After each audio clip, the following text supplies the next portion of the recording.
Yemek odasına ve mutfağıma hoş geldiniz. Bugünkü tarifim bu görmüş olduğunuz incecik, çok lezzetli ve yumuşacık içli köftenin yapımını göreceğiz. Bu nefis içli köfteyi herkes yapabilir. Pratik bir şekilde nasıl yapacağımı anlatacağım. İnanın yapımı çok basit ve bir o kadar da çok lezzetli. Siirt usulü içli köfte. Buyurun yapımını görelim. 4 adet kuru soğanı küçük bir el rondosunda iyice küçülttüm. Tencerenin altını kaplayacak kadar zeytinyağı iyice ısındıktan sonra hazırlamış olduğum soğanları pembeleşinceye kadar kavuracağım. 750 gram kadar da yağsız dana kıyma kullanıyorum. Dilerseniz yağlı koyun kıyması da kullanabilirsiniz. Soğanlar iyice pembeleşti. Şimdi kıymamızı ekliyorum ve beraber kavurmaya devam ediyorum. Dilerseniz kıymasını da önce kavurabilirsiniz. Fark etmez. Biz bu şekilde yapıyoruz. Daha lezzetli oluyor.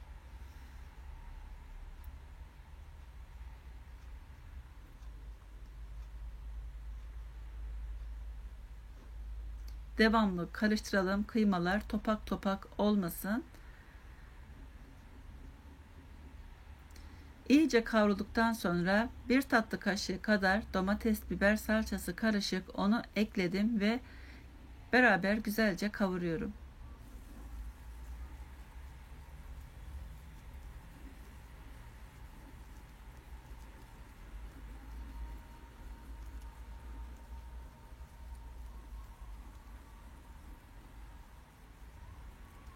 Baharat olarak her birinden 1 tatlı kaşığı kullandığım karabiberden 1 çay kaşığı, reyhan kurutulmuş, 2 tatlı kaşığı pul biber, nane, kimyon, biraz da kekik kullandım, tuz.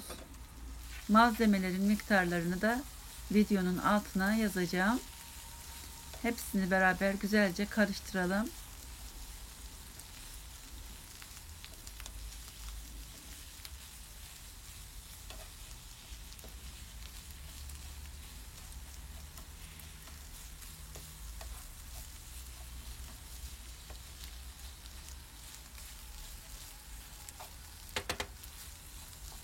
Yarım demet de maydanozu yıkadım, ince ince kıydım. Son aşamada da maydanozları ekleyeceğim.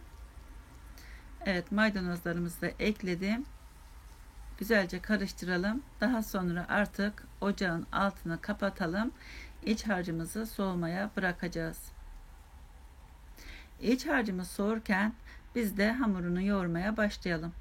2 paket irmik kullanıyorum. 500 gramlık 1 kilogram. 1 su bardağı da çiğ köftelik bulgur kullandım ve 2 tatlı kaşığı tuz ekledim. 1 adet de yumurta kullanıyorum. Üzerine 3,5 su bardağı ılık su ekliyorum. Her tarafını güzelce ıslatıyorum. Üzeri nemli olacak şekilde ıslatıyoruz. Her tarafı güzelce böyle elimizi vurduğumuzda ıslaklığı hissedeceğiz.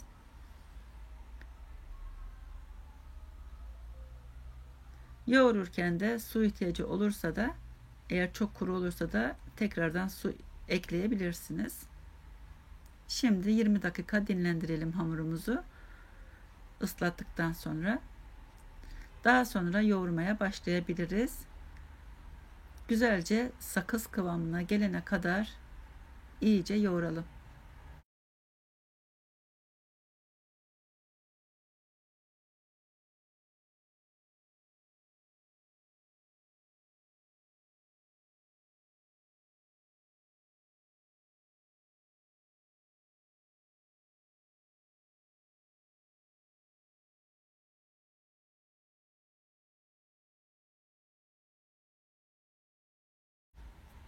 Evet, hamurumuzu güzelce yoğurduk. Elimle kontrol ediyorum, bakıyorum. Gayet güzel açılıyor. Artık tamamdır. Yapım aşamasına geçebiliriz.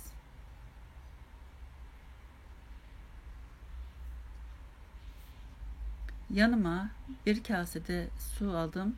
Elimi ona batırarak açmaya başlayacağım. Öncelikle yumurta büyüklüğünde parçalar kopardım. Elimde güzelce yuvarladım. Daha sonra işaret parmağımla bastıra bastıra açıyorum. Daha sonra ister iki parmağınızla isterseniz de üç parmağınızla genişletebilirsiniz. İyice incelterek içini yeteri kadar doldurduğumuzda bu şekilde büzüştüre büzüştüre kapatalım.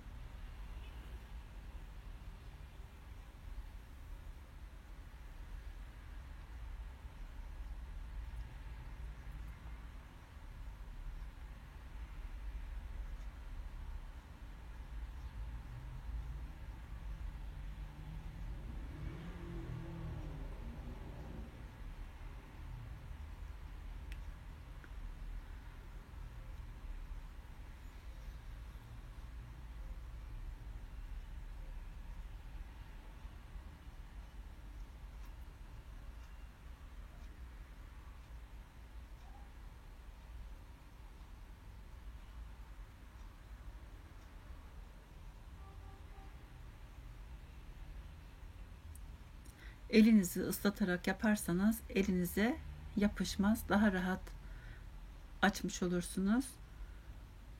Dilerseniz böyle daha iyi bir açıdan göstererek açayım. Evet, yumurta büyüklüğünde parçalar koparıyorum.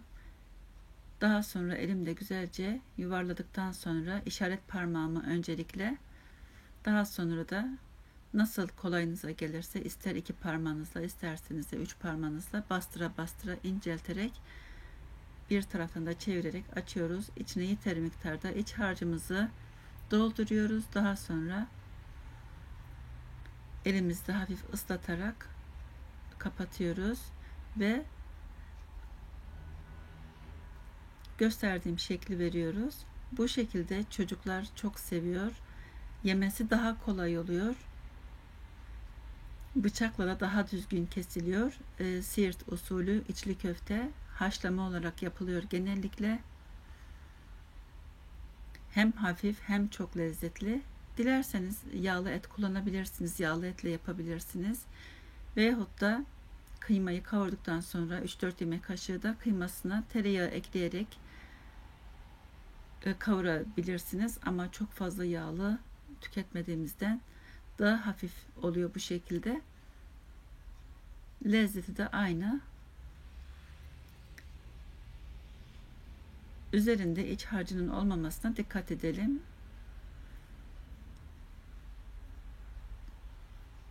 Güzelce açalım. Şu anda tencereye yarısına kadar su doldurdum. Geniş bir tencerenin içine su doldurdum yarısına kadar. Şu anda kaynıyor. Geniş bir pilav tenceresi kullanırsanız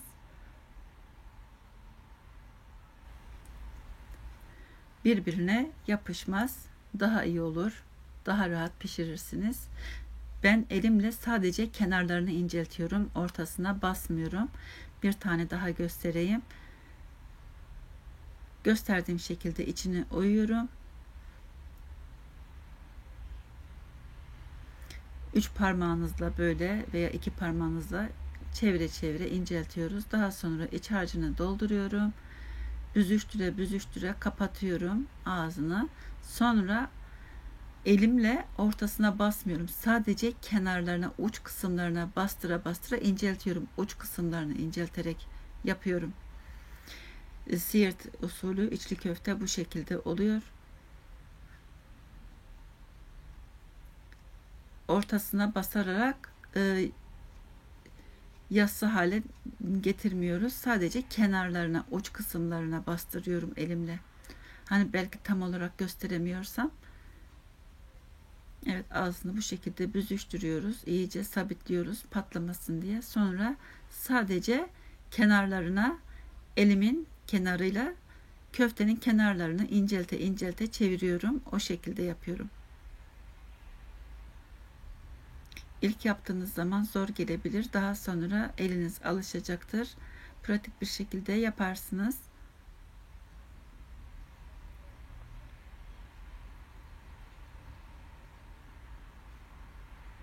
Ben çok fazla yaptım. Yarısını hemen tüketeceğiz. Yarısını da buzluğa dolduracağım. Bir misafir geldiğinde veyahut da o gün evde yemek yapmamışsam, yetişmemişse hemen çıkarıp yumurtada kızartıp o şekilde de tüketebilirsiniz. Evet, ben köfteleri bitirdim ve şimdi kaynamakta olan suyumuzun içine 1 tatlı kaşığı tuz ekledim. Köfteleri düzgün bir şekilde geniş bir tencere kullanıyoruz tabi. Düzgünce yerleştirelim. Püf noktalarından biri de köfteleri tencereye yerleştirdikten sonra hemen yerinden oynatmalıyız bu şekilde. Eğer oynatmazsak yapışır dibine, o şekilde pişer ve çıkarırken de dağılır. Evet, bu şekilde yerinden oynattıktan sonra artık kesinlikle birbirine yapışma olmayacaktır. Yaklaşık 15 dakika kadar kaynatalım. Piştiği köftelerin suyun yüzüne çıktığında anlaşılır. Evet, bu köfteler suyun yüzüne çıkmış. Artık pişmiş demektir. Çıkaralım suyun içinden. Diğer köfteleri haşlamaya devam edeceğim.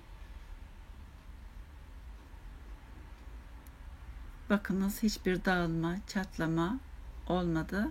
Gayet güzel ve incecik içli köfteler yapmış oldum. Hem hafif hem lezzetli. Haşlama olduğu için gayet sağlıklı bir içli köfte tarifi.